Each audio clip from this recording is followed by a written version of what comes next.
Bismillahirrahmanirrahim. I am Raja Junaid and you are watching Made Physics.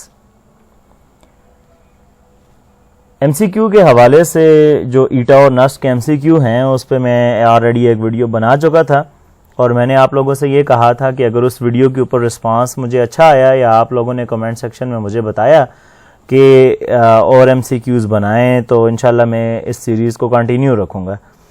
तो आप लोगों का रिस्पांस कुछ मिला जुला था मगर काफ़ी लेट आप लोगों का रिस्पांस आया इसके हवाले से कि MCQ ईटा के डिस्कस किए जाएं, मगर फिर भी चलें रिस्पांस आ गया तो मैं आज उसी की एक अगला जो है चैप्टर, पहला चैप्टर हम लोगों ने डिस्कस किया था मेजरमेंट्स के हवाले से, तो आज का जो चैप्टर है वो चैप्टर 2 है वेक्टर्स एंड इक्विलिब्रियम। तो इसके जो मेन टॉपिक्स हैं और उसमें मुझे जो MCQ वगैरह जो ईटा के हवाले से या नस्ट के या और जो जितने आप लोगों के कम्पिटिटिव एग्जाम्स होते हैं उसके हवाले से इंपॉर्टेंट लगे हैं तो वो इंशाल्लाह सोल्यूशन के साथ मैं डिस्कस करूंगा। तो चलिए बाकायदा तौर पे आगाज़ करते हैं और आते हैं अपने MCQ नंबर 1 पे। अच्छा जी, जो पहला MCQ ज़रा से समझते हैं तो ये कहता है the resultant of the two vectors, one is double in magnitude than the other is perpendicular to the smaller force. What is the angle between the two forces? अब ये वाला जो MCQ है ये ट्रिकी भी है और इसकी जो स्टेटमेंट है उसे भी हम लोगों ने समझना है। तो इसको यहाँ पे ये वाली जो बात है one is double in magnitude than the other, ये डिस्क्रिप्शन है इस वाले स्टेटमेंट की the resultant of the two vectors. यानी कि मैं अगर बताऊं आप लोगों को समझाऊं तो ये ऐसे है the resultant of the two vectors one is double in magnitude than the other. यानी कि दो वेक्टर्स हैं हमारे पास, एक को नाम दे दूं अगर V1 और एक को नाम दे दूं V2। ये दो वेक्टर्स हैं, एक के मैग्नीट्यूड को मैं कह देता हूं फॉर एग्जांपल वो है मेरे पास V, जबकि दूसरे के मैग्नीट्यूड को मैं कह देता हूं वो है 2V। अब ये दोनों जो वेक्टर्स हैं, एक का वेक्टर दूसरे के जो एक वेक्टर का जो मैग्नीट्यूड है वो दूसरे के मैग्नीट्यूड के डबल है। ये बात यहां पे इसने दो वेक्टर्स के बारे में बता दी। अब वो क्या कह रहा है, is perpendicular to the smaller force. अब ये किसके बारे में बता रहा है, is perpendicular to the smaller force. क्या चीज perpendicular to the smaller force? तो ये जो मैंने ब्रैकेट डाले हुए हैं ये है डिस्क्रिप्शन इन दोनों वेक्टर्स की V1 और V2 की। इसको यहां पे ब्रैकेट के अंदर लिखा हुआ है, मैंने लिखा है ताकि इसको अभी हम लोग स्किप करके पढ़ें तो हमारे पास मतलब क्लियर हो जाए। अब तो मैं इस ब्रैकेट वाली चीज को छोड़ के पढ़ रहा हूं तो देखें क्या बनता है। The resultant of two vectors, यानी कि दो वेक्टर्स हैं V1 एंड V2, उनका कोई रिजल्टेंट है, फॉर एग्जांपल मैं कहता हूं V is perpendicular to the smaller force, यानी कि दो फोर्सेस हैं, एक है V और एक है 2V। तो ये जो रिजल्टेंट है वो परपेंडिकुलर है स्मॉलर फोर्स के, ना के लार्जर फोर्स के। अब मैं ऐसा करता हूं, डायग्राम बना लेता हूं, तो डायग्राम की मदद से हम लोग इसे ज़रा समझने की कोशिश करते हैं कि हम लोगों के पास ये कैसे होगा। तो सबसे पहले मैं कर लेता हूं जी, यहाँ पे आ गया ये मेरे पास एक्स एक्सिस, ठीक है, इस डायरेक्शन में ये आ गया एक्स एक्सिस और इस डायरेक्शन में ये आ गया मेरे पास वाई एक्सिस, ठीक है। अब ये मेरे पास आ गया ओरिजिन, यहाँ से लेके यहाँ तक ये मेरे पास हो गया फॉर एग्जाम्पल V1 जिसका मैग्नीट्यूड है V। और जाहिर सी बात है अभी अगर मैंने V2 बनाना है तो उसका मैग्नीट्यूड इससे डबल बनाऊंगा, तो ये आ गया V2 और ये इसका मैग्नीट्यूड हो गया 2V, ठीक है। अब इस पॉइंट को नाम दे देता हूं A, इस पॉइंट को नाम दे देता हूं B। तो ये वेक्टर V1 और वेक्टर V2 जो थे इनका जो रिजल्टेंट बन रहा है वो मेरे पास ये बन रहा है OB, और इसको मैं नाम दे देता हूं V का।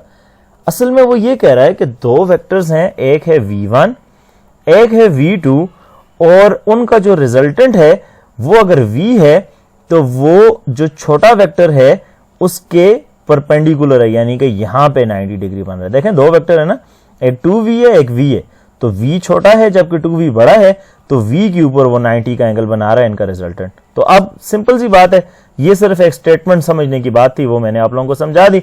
यहां पे उसका सोल्यूशन लिखते हैं, तो मैं लिख लेता हूं V1 is equal to V, V2 is equal to 2V। अब हम लोगों ने क्या करना है, ये राइट एंगल ट्राइंगल है तो कॉज ऑफ थीटा अप्लाई करते हैं। तो कॉज ऑफ थीटा हम लोगों के पास किसके इक्वल होता है, बेस डिवाइड बाय हाइपोटेन्यूज। तो बेस आ गई V1, हाइपोटेन्यूज आ गई V2, दोनों की वैल्यू पुट करें तो cos of theta will be equal to V divided by 2v, तो v के साथ कैंसिल हो गया, ये आ जाएगा cos of theta is equal to 1/2। ठीक है, 1/2 आ गया। अब हम लोगों ने क्या करना है, cos इनवर्स अप्लाई करें, तो theta equals to cos inverse of 1/2 और theta will be equal to 60 degree.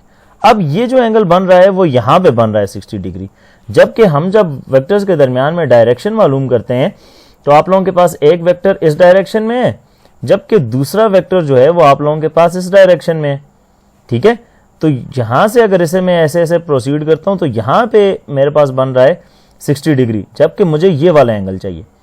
तो आसान सी एक बात है कि अगर इसको मैं ऐसे प्रोसीड करूं पूरा यहां तक, यहां से लेके यहां तक आऊं, तो ये टोटल एंगल मेरे पास कितना बनता है 180, और 180 में से अगर ये मैं 60 निकाल दूं तो ये बाकी एंगल जो है वो बच जाएगा।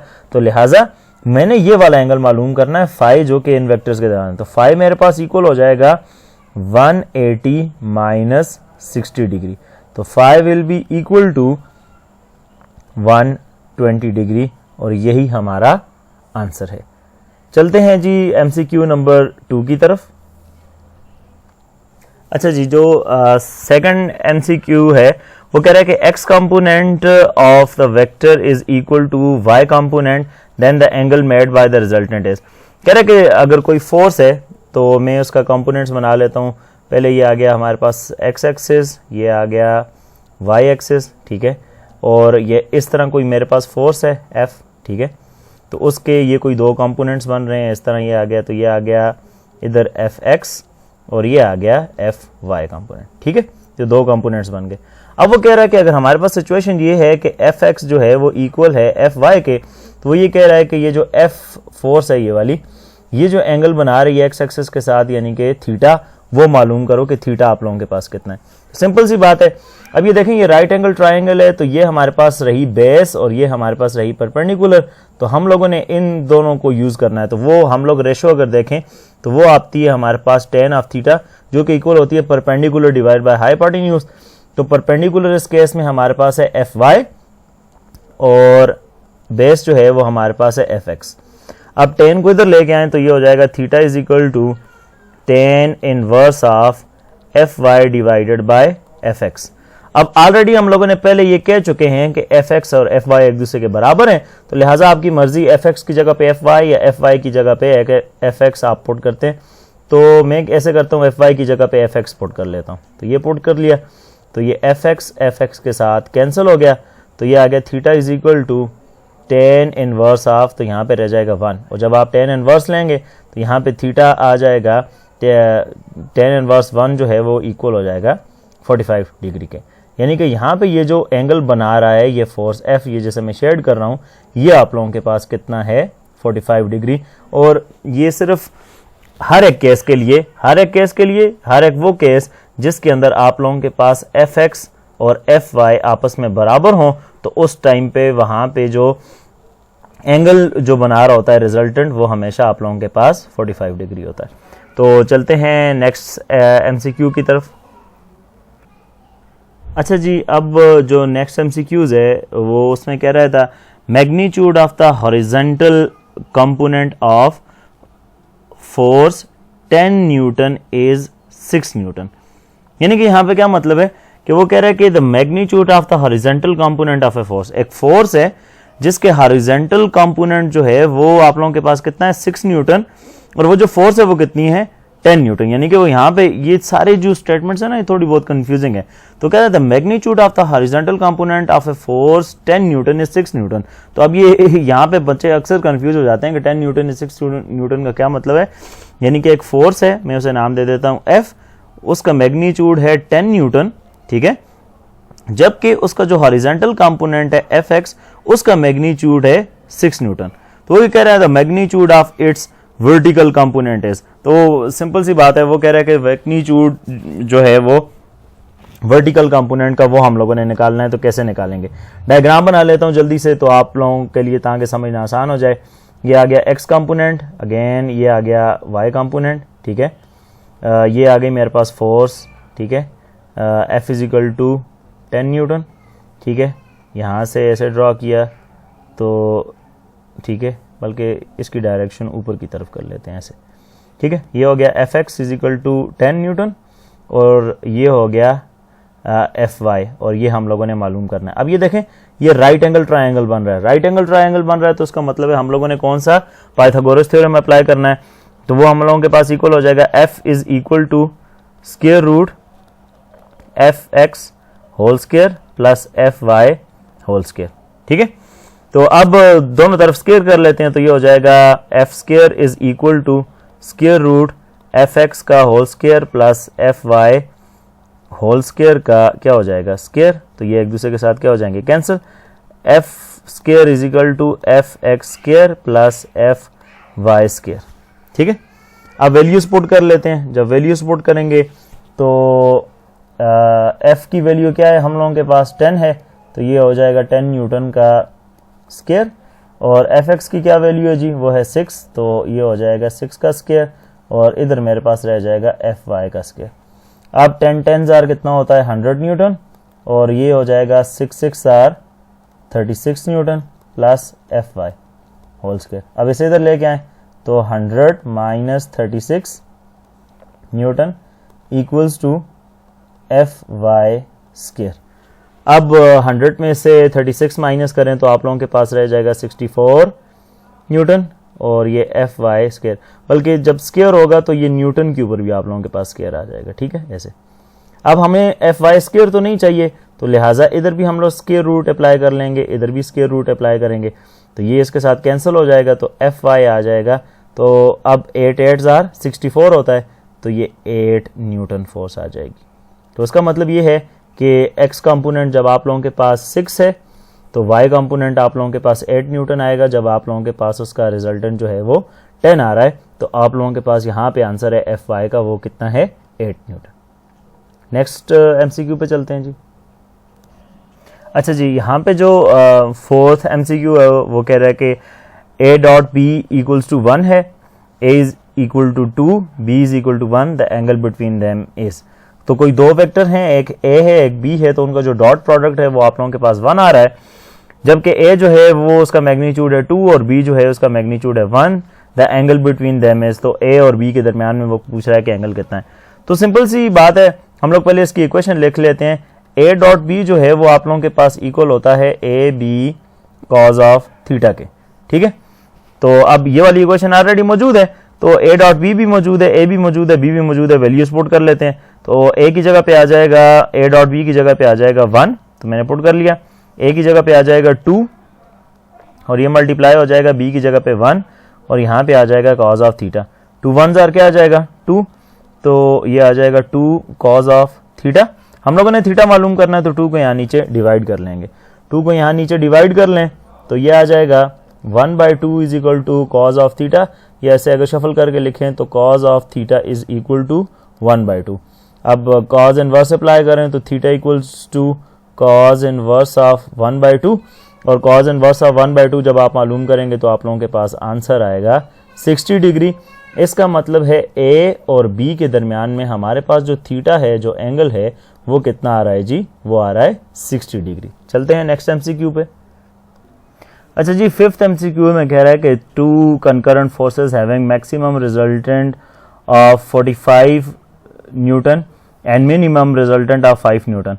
दो फोर्सेस हैं, वो कह रहा है कि कंकरेंट है, और उनका वो कह रहा है कि रिजल्टेंट जो है वो मैक्सिमम है 45 न्यूटन और मिनिमम है वो है 5 न्यूटन का। यानी कि अगर मैं ऐसे लिखूं कि रिजल्टेंट को मैं रिप्रेजेंट करता हूं आर से, तो ये हो जाएगा 5 इज लेस देन और equal to R, and R is less than और इक्वल टू 45। तो ये हमारे पास एक रेंज बन रही है, यानी 5 से 45 के दरमियान में यह हमारे पास लाई कर रहा है। तो मैक्सिमम वैल्यू 45 आ सकती है, जबकि मिनिमम वैल्यू जो है वो 5 आ सकती है। तो अगर मैं आर मैक्स के लिए वैल्यू लिखूं तो मेरे पास अब मैंने दो मैग्नीट्यूड फाइंड करने हैं ना, दो फोर्सेस के, तो मैं उनको नाम दे देता हूं। मैं कह देता हूं एक है मेरे पास ए और दूसरी है मेरे पास बी। तो मैक्सिमम आएगा जब ए प्लस बी हो, और मिनिमम आएगा जब मेरे पास ए माइनस बी हो।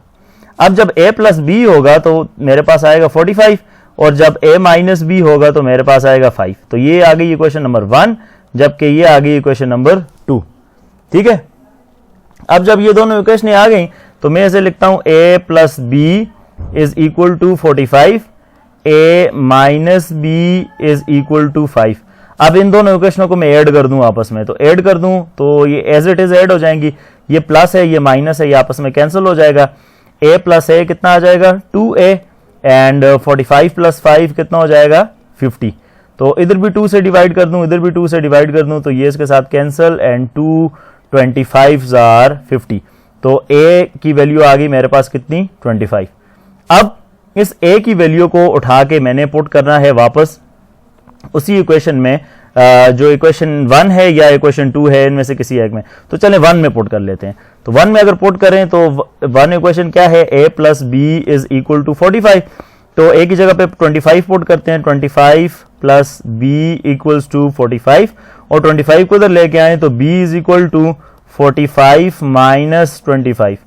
ठीक है, अब जब इसे सॉल्व करें तो b इक्वल्स टू 45 में से 25 माइनस करें तो मेरे पास बचता है 20।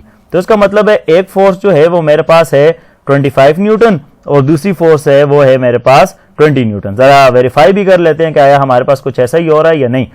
तो जरा देखते हैं। तो a प्लस बी अगर कर लें तो ये हमारे पास हो जाएगा 25 प्लस 20, तो ये मेरे पास हो जाएगा 45। और a माइनस बी अगर करें तो इसी तरह 25 माइनस 20, तो ये हो जाएगा 5। तो ये मेरे पास दो आ गए, एक आ गया 45 न्यूटन, एक आ गया 5 न्यूटन। तो ये दो चीजें हैं, ये दोनों फोर्सेस मेरे पास आ गई। तो एक है 25, दूसरी है 20। तो चलते हैं जी नेक्स्ट एमसीक्यू पे। अच्छा जी, अब जो छठा एमसीक्यू है वो कहता है the magnitude of the resultant of to forces is 2f। ठीक है, कि दो फोर्सेस हैं, उसका जो रिजल्टेंट आ रहा है वो आ रहा है 2f। If the magnitude of each force is f then the angle between these two forces is. तो हमें इस बात का पता है कि अगर हमारे पास दो फोर्सेस हैं, फॉर एग्जांपल एक भी का भी मैग्नीट्यूड है f और दूसरी का भी मैग्नीट्यूड है f, तो इनका मैग्नीट्यूड ऐड होके ही 2f आ सकता है।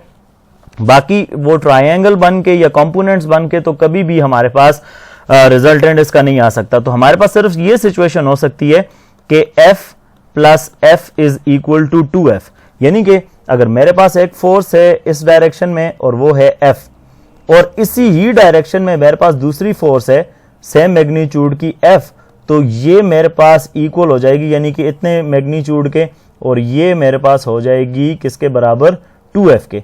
अब इन दोनों फोर्सेस के दरमियान में एंगल देखें तो ये दोनों आपस में पैरेलल हैं और सेम डायरेक्शन में, ठीक है, पैरेलल हैं। तो यहां पे इनके दरमियान में एंगल जो है वो 0 है। ठीक है, तो ये सिर्फ तब ही हो सकता है कि जब हम लोगों ने सिंपली ऐड कर रहे हो, तो पैरेलल फोर्सेस होंगी तो आपस में ऐड होंगी, और जब आप लोगों के पास एंगल 0 होगा तो तब उनके सम से जो मैग्नीट्यूड आएगा रिजल्टेंट का वो आप लोगों के पास डबल आ सकता है। वरना अगर आप लोगों के पास किसी सर्टेन एंगल पे ये एक दूसरे पे ओरिएंटेड है, यानी कि फॉर एग्जांपल एक फोर्स इस तरह है दूसरी इस तरह है, तो ये रिजल्टेंट जो है इन दोनों में से जो बड़ी फोर्स होगी उससे बड़ा होगा, मगर इन दोनों के सम से हमेशा कम होगा। तो सिर्फ एंगल थीटा जब 0 होगा तो तभी ऐसा हो सकता है। तो चलते हैं नेक्स्ट एमसीक्यू पे। अच्छा जी, अब 7th एमसीक्यू में कह रहा है the point at which the applied force produces linear motion but no rotatory motion is. कहता है कि जब किसी पॉइंट के ऊपर कोई फोर्स अप्लाई होती है और वो लीनियर मोशन प्रोड्यूस करती है, फॉर एग्जांपल अगर मैं कहूँ ये मेरे पास कोई इरेगुलर शेप ऑब्जेक्ट है, ठीक है, इसके ऊपर मैं फोर्स लगा रहा हूँ, तो इसके डिफरेंट पॉइंट्स हो सकते हैं, कोई ये पॉइंट ये कोई भी डिफरेंट पॉइंट्स हो सकते हैं। अब इन पॉइंट्स में से किसी के ऊपर मैं फोर्स लगाऊं और वो इसके अंदर लीनियर मोशन प्रोड्यूस करे, यानी कि ये ऑब्जेक्ट सारे का सारा इस पोजीशन से इस पोजीशन के ऊपर आ जाए। मैं ऐसे ही कुछ बनाने की कोशिश कर रहा हूँ एग्जैक्टली, अगर ऐसा बन जाए तो यहाँ पे आ जाए, तो वो कौन सा पॉइंट होगा जिसके, तो हमने वो पॉइंट डिफाइन करना है।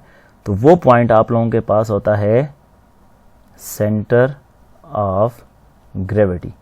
ठीक है, ये वो पॉइंट होता है जिसके ऊपर बॉडी का पूरा वेट अपीयर होता है। ठीक है, अपीयर होता है या पूरा वेट एक्ट करता है, और जब इसके ऊपर हम लोग फोर्स लगाते हैं तो इसके चारों तरफ आप लोगों के पास क्लॉकवाइज टार्क और एंटी क्लॉकवाइज टार्क बराबर होते हैं। लिहाजा जिसकी वजह से ना ये इस तरफ रोटेट करेगा ना ये इस तरफ रोटेट करेगा। तो जब ये रोटेशन नहीं होगी तो यहाँ पे कोई रोटरी मोशन नहीं होगा, और ये लीनियर डिस्टेंस कवर करेगा, कोई डिस्प्लेसमेंट डी कवर करके आगे की तरफ जाएगा। तो इसलिए यहाँ पे जो आंसर है वो है सेंटर ऑफ ग्रेविटी। चलते हैं जी नेक्स्ट MCQ पे। अब जो मिनिमम नंबर ऑफ फोर्सेस लग सकती हैं इक्विलिब्रियम पैदा करने के लिए, ये कह रहा है minimum number of forces that keep the body in equilibrium, तो वो क्या हो सकती हैं, वो आप लोगों के पास हो सकती हैं कितनी। उस पे आने से पहले ये देखते हैं कि हम लोगों के पास इक्विलिब्रियम या तो रेस्ट या यूनिफॉर्म मोशन या हमारे पास टार्क का जो सम है वो हमारे पास इक्वल टू 0 है।